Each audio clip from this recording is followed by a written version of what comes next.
За бүгдээрээ сайн бацгаана уу? Энэ удаагийн дугаараар та бүхэндээ тэтгэврт гарахдаа ад жаргалгүй байгаа хүмүүсийн өдөр тутмын зуршлын талаар мэдээлэл хуваалцж байна. Тэтгэврт гарах нь таны аяллаа төгсгөл биш гэдгийг санах хэрэгтэй. Тэтгэврт гарсан жилдээ ад жаргалгүй байгаа хүмүүс ихэвчлэн сэтгэл ханамжгүй байдлыг нэмэгдүүлдэг, тодорхой дэг журмыг хэрэгжүүлдэг байна.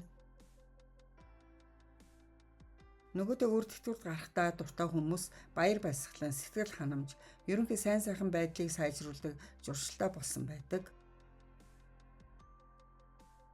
Тэтгэврт гарах үедээ сэтгэл зүйн уналтанд орж ад жаргалгүй болдог хүмүүсийн өдөр тутмын зуршлууд нь Харвардын урт хугацааны судалгаа болон сэтгэл зүйн шинжилгээ ухаанаар нарийн тогтгогдсон байдаг байна. Тэтгэврт гараад ад жаргалгүй болдог хүмүүсийн өдөр тутмын хортой зуршлууд. Үүнд нэгдүгээрт нь цаг төлөвлөгөөгөөд урсгалаараа амьдрах. Тэтгэврт гармагц хүмүүсийн гаргадаг хамгийн том алдаа бол одоо л нэг дуртай цагтаас ирж юу ч хийхгүй амарна гэж бодох бодол юм. Гэвч өдөр тутмын тодорхой цагийн хуваарьгүй болох үед тархинд амьдралын зорилго алдагдаж залхуурлыг үүсгэдэг. Тархи идэхгүй болох тусам урам зоригийн допамин даавар ялгархаа болж архыг стресст оруулдаг байна. За хоёрдугаарт нь нийгмийн харилцаанаас өөрийгөө тусгаарлах. Тэтгэврт гарна гэдэг нь олон жилийн туршид таны амьдралын чухал хэсэг болсон нийгмийн бүтцийг орхих явдал юм. Хамтран ажиллагсд байхгүй, ажлын байртай холбоотой өдөр тутмын харилцаа нь заримдаа тусгаарлагдмал байдалд хүргэдэг.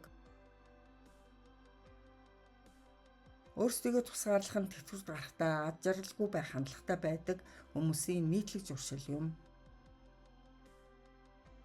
Хүн бол угаасаа нийгмийн амьтан. Бид харилцаа холбоо, харилцан яриа, хуваалцсан туршлага харилцаан дээр хөгждөг.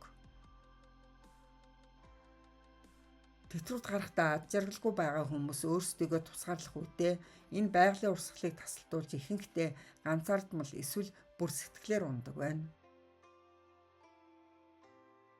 Харвардын их сургуулийн 85 жилийн түүхэн дэх хамгийн урт хугацааны судалгаагаар тэтгэврт гарсны дараа хамгийн хурдан хөтөлж ад жаргалгүй болсон хүмүүс бол ажлын хамт олон алдсны дараа шинээр найз нөхдийн хүрээ үүсгэж чадаагүй өөрийгөө гэртээ тусгаарласан хүмүүс байдаг байна.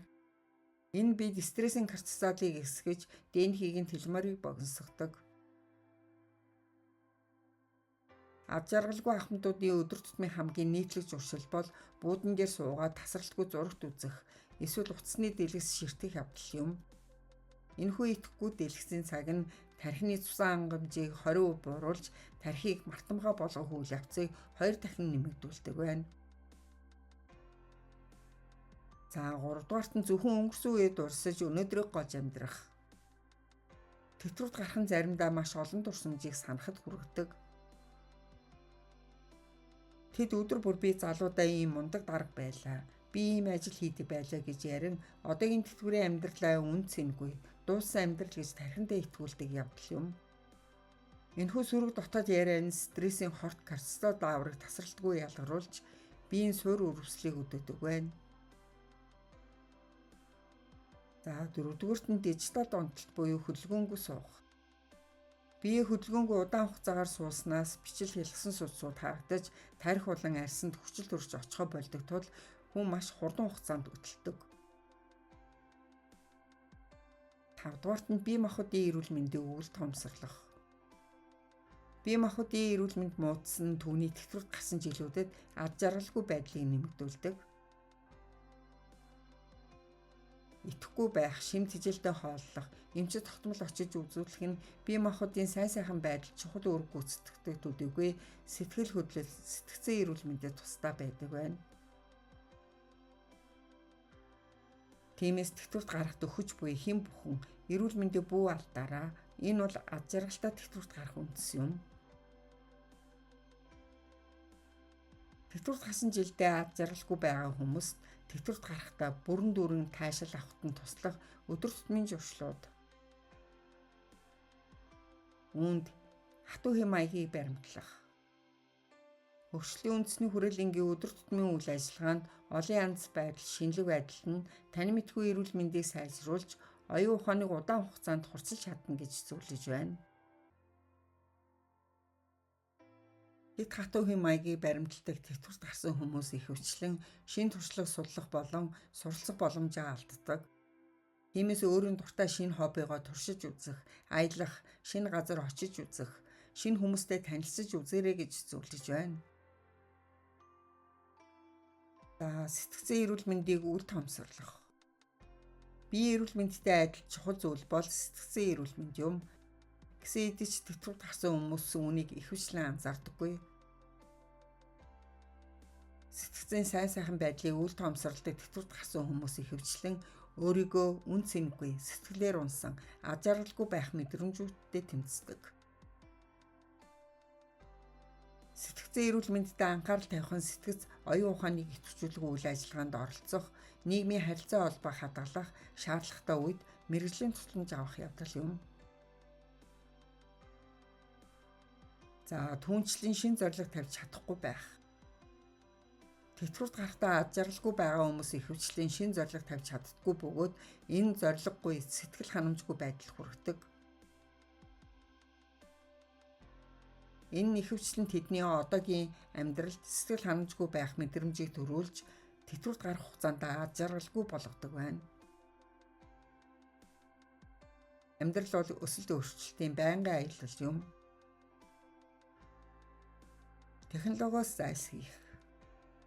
Ихэнх тэтгэврт гарсан хүмүүс технологиос зайлсхийх хандлагатай байдаг бөгөөд энэ нь тусгаарлагдсан аж аргалгүй мэдрэмжийг төрүүлдэг. Өнөөгийн дижитал 900 технологи нь хайртай хүмүүстэйгээ холбоотой байж, шинэ зүйл сурч тэр журдуугаа шинэ хоббитой болоход тусалдаг. Ач зээ нартайгаа хэрхэн видео кол хийх, эсвэл онлайнаар хүнсний бүтээгдэхүүн захиалгах талаар сурахаас эхлээд баг-багаар эхлэх хэрэгтэй. Тэтгэврт гарахдаа технологи нь дайсан биш, найз болж чадна гэдгийг та утгагүй ойлгох болно. Санхүүгийн төлөвлөлтийг үл томсоролдог. Санхүүгээ зохицуулах нь ялангуяа тэтгэврт гарах үед хадгаламж эсвэл тогтмол орлоготой байх үед хэцүү ажил байж болох юм. Тэтгэврт гарахдаа аж аргалгүй байгаа хүмүүс санхүүгийн төлөвлөлтийн ач холбогдлыг үл томсоролдог. Энэ сэтгэлийн дарамт мөнгөний талаар санаа зовход хүргэдэг бөгөөд энэ нь эргээд тэдний аж аргалд нөлөөлдөг байна. Санхүүгээ төлөвлөж эхлэхэд хизээч оройтдаггүй. Шаардлагатай бол мэргэжлийн зөвлөгөө авч төсөв зохиож түүнийгээ дагаж мөрдөж байгаарай. Өөртөө анхаарал халамж тавихаа үл томсорлох. Тэтгэврт гарахдаа санаж байх ёстой хамгийн чухал зүйл бол өөртөө анхаарал тавих явдал юм. Тэтгэврт гарагчдын ихэнх нь өөрийгөө халамжлага үл томсорлож, өөрөөсөө өмнө бусдын хэрэгцээнд анхаарлаа хандуулж эсвэл зүгээр л өөрсдийн сайн сайхан байдлыг үл томсоролдог.